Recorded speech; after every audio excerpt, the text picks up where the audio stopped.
नमस्ते, टुडे जी के प्रोग्राम में आपका स्वागत है। शुरुआत करते हैं पिछले अभ्यास प्रश्न से, जिसमें हमने आपसे पूछा था वैश्विक आर्थिक संभावना रिपोर्ट किसके द्वारा जारी की जाती है। आपके ऑप्शन थे ऑप्शन ए अंतर्राष्ट्रीय मुद्रा कोष, ऑप्शन बी विश्व बैंक, ऑप्शन सी विश्व आर्थिक मंच या फिर ऑप्शन डी आर्थिक सहयोग और विकास संगठन।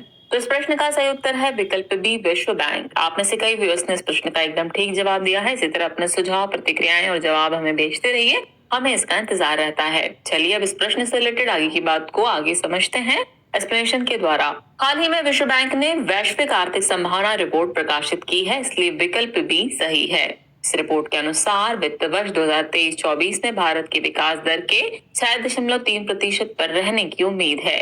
साथ ही वैश्विक विकास दर 2022 के 3.1% से घटकर 2023 में 2.1% पर रहने का अनुमान है। वहीं चीन के अलावा उभरते बाजारों और अन्य विकासशील अर्थव्यवस्थाओं में पिछले साल के 4.1% की तुलना में इस साल विकास दर 2.9% रहने का अनुमान है। इस रिपोर्ट में यह भी बताया गया है कि निजी खपत और निवेश में अप्रत्याशित लचीलापन है, तो वहीं सेवाओं में मजबूत वृद्धि हुई है। इस तरह इस प्रश्न का सही उत्तर होगा विकल्प बी विश्व बैंक।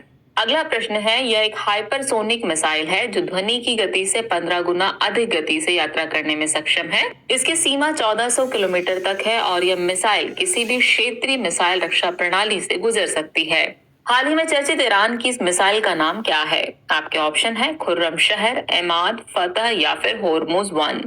तो इस प्रश्न का सही उत्तर है विकल्प सी फतह। चलिए एक्सप्लेनेशन देखते हैं। हाल ही में ईरान ने दावा किया कि उसने ध्वनि की गति से 15 गुना अधिक गति से यात्रा करने में सक्षम एक हाइपरसोनिक मिसाइल बनाई है। ईरान के राज्य टेलीविजन ने बताया कि फतह नामक इस मिसाइल की सीमा 1400 किलोमीटर तक है, इसलिए विकल्प सी सही है। यह भी दावा किया गया है कि यह मिसाइल किसी भी क्षेत्रीय मिसाइल रक्षा प्रणाली से गुजर सकती है। ये मिसाइल विभिन्न मिशनों के लिए विभिन्न आयुधों का उपयोग करने की क्षमता रखती है। बताते चले कि कुछ दिन पहले ईरान ने अपनी चौथी पीढ़ी के खुर्रम शहर या खैबर मिसाइल का सफलतापूर्वक परीक्षण करने का दावा किया था। इस तरह इस प्रश्न का सही उत्तर है विकल्प सी फतह। अगला प्रश्न है, एक विलुप्त मानव प्रजाति होमो नालेदी के संबंध में निम्नलिखित कथनों पर विचार कीजिए। कथन 1 है, ये आज के मानव की तरह पूरी तरह से सीधे चलते थे। कथन 2 है, इनके जीवाश्म दक्षिण अफ्रीका में राइजिंग स्टार केव सिस्टम से मिले हैं। और कथन 3 है, ये अपने मृतकों को दफनाते थे। उपयुक्त में से कितने कथन सही हैं, आपको ये बताना है। आपके ऑप्शन है केवल 1, केवल 2, सभी 3 या फिर कोई भी नहीं। तो इस प्रश्न का सही उत्तर है विकल्प सी, सभी 3 कथन सही हैं। चलिए एक्सप्लेनेशन देखते हैं। हाल ही में पुरामानव विज्ञानियों ने होमो नालेदी को दफनाने की प्रथा के बारे में सबूतों का खुलासा किया है। बता दें कि होमो नालेदी एक विलुप्त मानव प्रजाति है जो सैकड़ों हजारों साल पहले रहती थी। इस प्रजाति के लोग हमारी तरह सीधे चलते थे और उनके हाथ हमारे जैसे थे, इसलिए कथन 1 सही है। लेकिन उनके कंधे चढ़ाई के लिए बने थे और उनके दांत पुराने प्राइमेट के आकार के थे। माना जा रहा है कि अफ्रीका में करीब 30 लाख साल पहले अस्तित्व में थे। ये अपने मृतकों को दफनाते थे, इसलिए कथन 3 सही है। बताते चलें कि 2014 में दक्षिण अफ्रीका में राइजिंग स्टार गुफा प्रणाली में 15 अलग अलग प्रजातियों से संबंधित 1500 से अधिक जीवाश्म नमूने पाए गए थे, इसलिए कथन 2 सही है। इस प्रकार इस प्रश्न का सही उत्तर है विकल्प सी, यानी कि सभी तीनों कथन सही हैं। अगला प्रश्न है, विश्व महासागर दिवस के संबंध में निम्नलिखित कथनों पर विचार कीजिए। कथन 1 है, यह हर साल 7 जून को मनाया जाता है। कथन 2 है, इस वर्ष की theme planet ocean tides are changing रही। उपयुक्त में से कौन सा सही कथन सही है या फिर है? आपके ऑप्शन है केवल 1, केवल 2, 1 और 2 दोनों, या फिर न तो 1 और न ही 2। तो इस प्रश्न का सही उत्तर है विकल्प बी, केवल 2 कथन ही सही है। हाल ही में इंदिरा गांधी प्राणी उद्यान विशाखापत्तनम यानी विजाग चिड़ियाघर ने स्वयंसेवकों से विश्व महासागर दिवस पर तटीय सफाई करने का आह्वान किया। आपको बता दें कि विश्व महासागर दिवस वर्ष 2008 में संयुक्त राष्ट्र द्वारा स्थापित किया गया था। तब से इसे हर साल 8 जून को मनाया जाता है, इसलिए कथन 1 सही नहीं है। वर्ष 2023 के लिए इस दिवस की theme planet ocean tides are changing रही, इसलिए कथन 2 सही है। इसका उद्देश्य समुद्र के महत्व और उन तरीकों के बारे में जागरूकता बढ़ाना है जिनसे इसे संरक्षित किया जा सकता है। यह हर साल office of legal affairs division for ocean affairs और लॉ ऑफ द सी द्वारा ओशनिक ग्लोबल के सहयोग से आयोजित किया जाता है। इस तरह इस प्रश्न का सही उत्तर है विकल्प बी, यानी केवल 2 कथन ही सही है। चलिए अगला प्रश्न देखते हैं। व्यसन मुक्त अमृतकाल किस मंत्रालय या संस्थान की एक पहल है? आपके ऑप्शन है सामाजिक न्याय और अधिकारिता मंत्रालय युवा मामले और खेल मंत्रालय, राष्ट्रीय बाल अधिकार संरक्षण आयोग या फिर कार्मिक लोक शिकायत और पेंशन मंत्रालय? तो इस प्रश्न का सही उत्तर है विकल्प सी, राष्ट्रीय बाल अधिकार संरक्षण आयोग। हाल ही में राष्ट्रीय बाल अधिकार संरक्षण आयोग यानी एनसीपीसीआर ने व्यसन मुक्त अमृतकाल पहल लॉन्च की है, इसलिए विकल्प सी सही है। इस पहल को एनसीपीसीआर द्वारा तंबाकू मुक्त भारत के साथ तकनीकी साझेदारी में चलाया जाएगा। ये पहल तंबाकू और नशा मुक्त राष्ट्र बनाने के मिशन में एक महत्वपूर्ण मील का पत्थर है। ये देश के बच्चों के बीच तंबाकू और नशीली दवाओं की लत के दबाव वाले मुद्दों को संबोधित करने का प्रयास करती है। इस पहल का उद्देश्य स्वस्थ और व्यसन मुक्त भारत को बढ़ावा देना है। इस तरह इस प्रश्न का सही उत्तर है विकल्प सी, यानी राष्ट्रीय बाल अधिकार संरक्षण आयोग। अगला प्रश्न है, mission on advance and high impact research यानी माहिर विद्युत मंत्रालय द्वारा संयुक्त रूप से किस मंत्रालय के सहयोग से लॉन्च किया जाता है? आपके ऑप्शन है कौशल विकास एवं उद्यमिता मंत्रालय, विज्ञान एवं प्रौद्योगिकी मंत्रालय, कोयला मंत्रालय या फिर नवीन एवं नवीकरणीय ऊर्जा मंत्रालय? तो इस प्रश्न का सही उत्तर है विकल्प डी, नवीन एवं नवीकरणीय ऊर्जा मंत्रालय। चलिए एक्सप्लेनेशन देखते हैं। विद्युत मंत्रालय और नवीन एवं नवीकरणीय ऊर्जा मंत्रालय संयुक्त रूप से एक राष्ट्रीय मिशन शुरू कर रहे हैं ताकि विद्युत क्षेत्र में उभरती प्रौद्योगिकियों की शीघ्रता से पहचान की जा सके और उन्हें भारत के भीतर और बाहर तैनाती के लिए बड़े पैमाने पर स्वदेशी रूप से विकसित किया जा सके। इस राष्ट्रीय मिशन का नाम है mission on advance and high impact research यानी माहिर है। इसका उद्देश्य विद्युत क्षेत्र में नवीनतम और उभरती प्रौद्योगिकियों के स्वदेशी अनुसंधान, विकास और प्रदर्शन को सुविधाजनक बनाना है। ये मिशन 2023-24 से 2027-28 तक 5 साल की प्रारंभिक अवधि के लिए शुरू हुआ है। ये जानकारी और प्रौद्योगिकी हस्तांतरण के सुचारू आदान प्रदान के लिए अंतर्राष्ट्रीय सहयोग की सुविधा भी प्रदान करेगा। इस तरह इस प्रश्न का सही उत्तर होगा विकल्प डी, नवीन एवं नवीकरणीय ऊर्जा मंत्रालय। नेक्स्ट क्वेश्चन है, ग्राउंड लेवल ओजोन के संबंध में निम्नलिखित कथनों पर विचार कीजिए। कथन 1 है, ये एक रंगहीन गैस है। कथन 2 है, ये एक प्राथमिक प्रदूषक है। और कथन 3 है, ये क्षोभ मंडल में पाया जाता है। उपरोक्त में से कितने कथन सही हैं आपको बताना है। आपके ऑप्शन है केवल एक, केवल दो, सभी तीन या फिर कोई भी नहीं। तो इस प्रश्न का सही उत्तर है विकल्प बी, यानी केवल 2 कथन ही सही हैं। हाल ही में centre for science and environment यानी सीएसई के एक विश्लेषण में दिल्ली के कुछ हिस्से ग्राउंड लेवल ओजोन से प्रभावित पाए गए। Centre for science and environment यानी सीएसई द्वारा किया गया यह विश्लेषण दिल्ली एनसीआर के 58 स्टेशनों से ओजोन स्तर पर केंद्रीय प्रदूषण नियंत्रण बोर्ड यानी सीपीसीबी के आंकड़ों पर आधारित था।